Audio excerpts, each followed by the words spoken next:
Inades Formation Burundi est une organisation qui fait partie du réseau panafricain composé par 10 pays de l'Afrique de l'Est, Ouest et Centre, à savoir le Burkina Faso, le Burundi, le Cameroun, la Côte d'Ivoire, le Kenya, la République démocratique du Congo, le Rwanda, la Tanzanie, le Tchad et le Togo. Sa mission qu'elle partage avec tout le réseau Inades Formation est de travailler à la promotion sociale et économique des populations en accordant une importance toute particulière à leur participation libre et responsable à la transformation de leur société. Depuis 2013, Inades Formation s'est positionné en faveur de la souveraineté alimentaire et a pris un engagement de promouvoir les systèmes alimentaires basés sur l'agriculture familiale ancrée dans un territoire.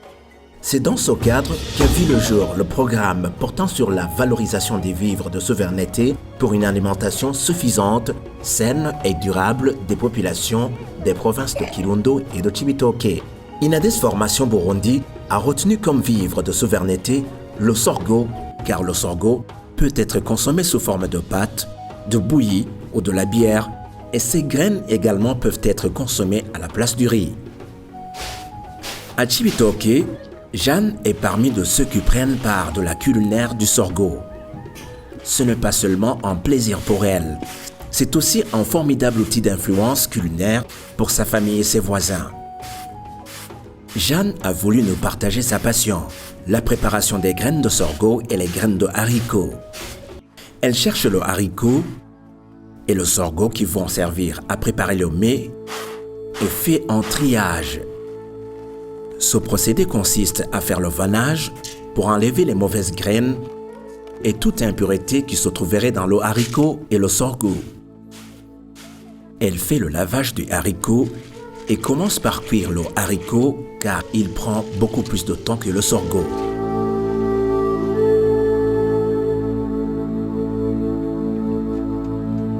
Elle décortique le sorgho pour enlever la couche externe en pilant les graines dans un mortier en bois.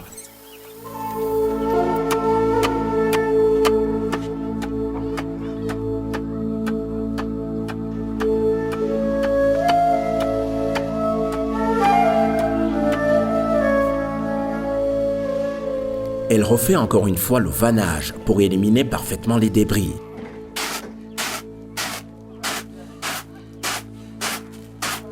Elle lave les graines décortiquées.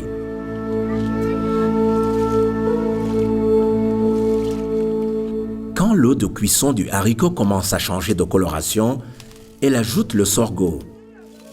Le sorgho est au départ au-dessus du haricot, mais au fur et à mesure que le temps de cuisson avance, les deux mets se mélangent et le sorgho gonfle dans la masse et après 2 heures de cuisson, le mets est prêt à être mangé. Jeanne invite les enfants, les familles, composées d'hommes, de femmes et d'enfants, pour partager ce délicieux plat. Jeanne ne se limite pas à la préparation de mélange du sorgho et des haricots. Elle nous montre que le sorgho peut être aussi consommé sous forme de pâte. Au début, elle a cherché le sorgho qui va servir à préparer la pâte. Elle trie d'abord les débris par le vannage, pour enlever les mauvaises graines et toute impureté se trouvant dans le sorgho conservé ou acheté. Elle envoie les graines de sorgho au moulin pour avoir de la farine. Au retour, elle fait bouillir de l'eau dans une casserole qui sera également utilisée pour la fabrication de la pâte. Ensuite, elle procède à l'empâtage lorsque l'eau est à l'ébullition. Pour y arriver, elle met la farine dans l'eau bouillante et enfin, elle mélange et tourne la solution jusqu'à avoir de la pâte.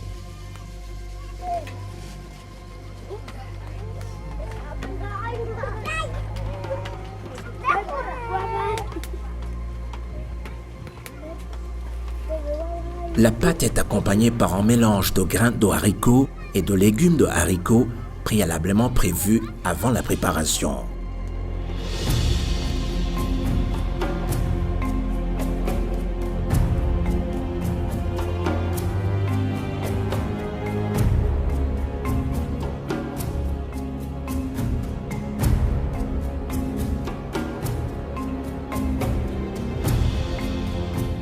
La fabrication du ferment qui est utilisé pour fermenter la bière de sorgho ou le vin de banane est préparée également à base de sorgho. On n'utilise uniquement que le sorgho rouge. Voici comment Gloriose procède. On cherche le sorgho qui va servir à préparer le ferment et faire un triage, le vannage pour enlever les mauvaises graines et toute impureté qui se trouverait dans le sorgho. Vient ensuite moudre les graines pour obtenir de la farine. Elle se fait en utilisant la meule traditionnelle.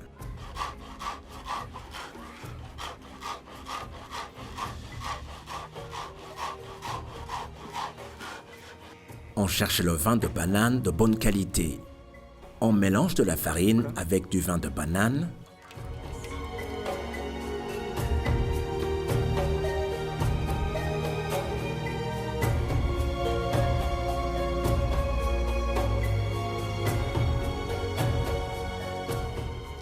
On conserve le produit obtenu 24 heures.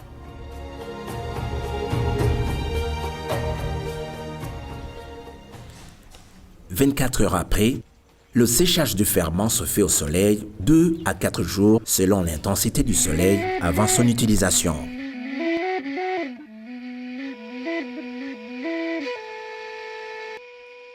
Le sorgho est aussi un des principaux ingrédients de la bouillie préparée pour les nourrissons et les adultes. Jeanne nous a prévu aussi une séance pour la préparation de la bouillie à partir du sorgho. Elle fait bouillir l'eau dans une casserole. Dans l'entretemps, elle ajoute de l'eau à température ambiante dans une cuvette ou autre récipient contenant de la farine de sorgho.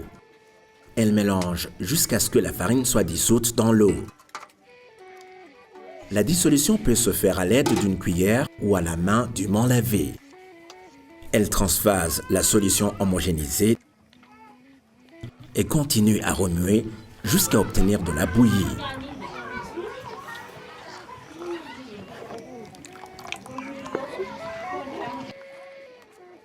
Et enfin, la marmite est enlevée sur le feu pour refroidir la bouillie.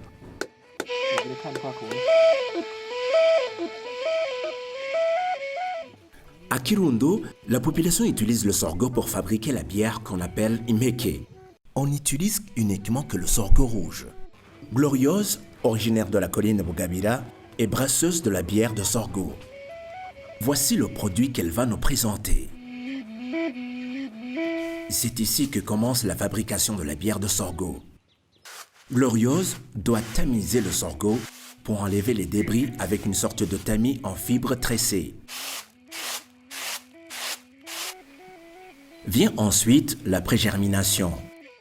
Il consiste à trouver les cendres, les verser dans un pot contenant l'eau à température ambiante. Elle mélange et enlève rigoureusement les gros résidus et débris qu'elles peuvent contenir.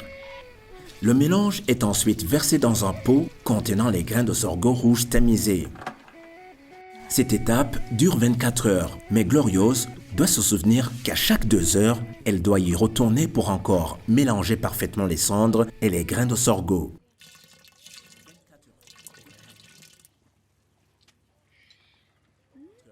« 24 heures passées, Gloriose sort le pot contenant le sorgho parfaitement aggloméré avec les cendres, la verse dans un panier tressé qui laisse passer l'eau.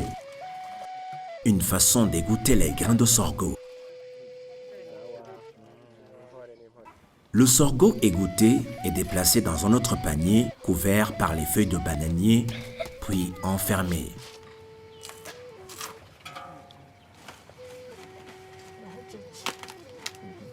48 heures plus tard, voici l'état des grains du sorgho. Tous ont germé.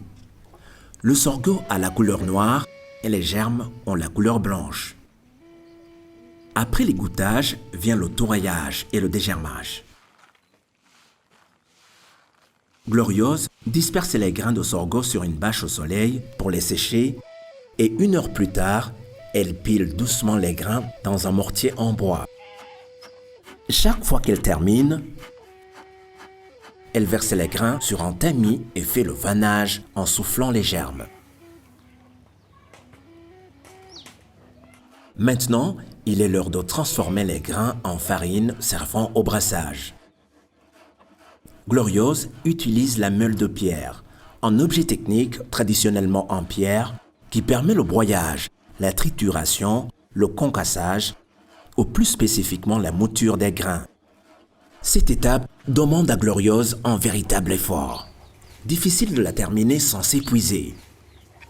Au moment de la mouture, son aide brasseuse porte à l'ébullition l'eau qui va servir en l'empâtage.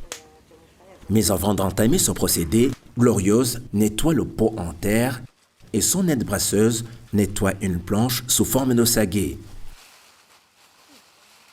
Elles utilisent les feuilles d'une plante d'usage, utilisée dans le passé pour nettoyer une mauvaise odeur des pots de bière.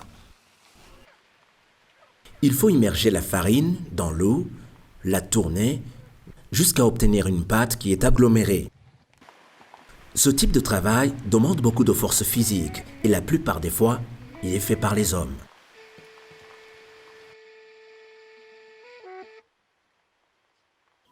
Deux heures après, on laisse la pâte refroidir. Après une phase de repos pour refroidir la pâte, vient le processus de brassage après avoir soigneusement lavé la main. Gloriose utilise une seule main, elle casse toutes les boules qui se sont formées pendant l'empâtage et se rassure que la dissolution est complète.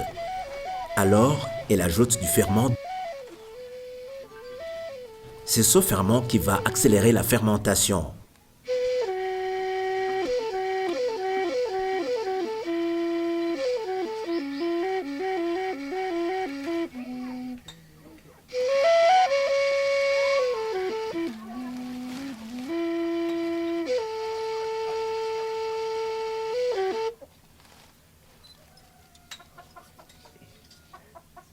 De 24 heures à 36 heures, la bière de sorgho est consommée.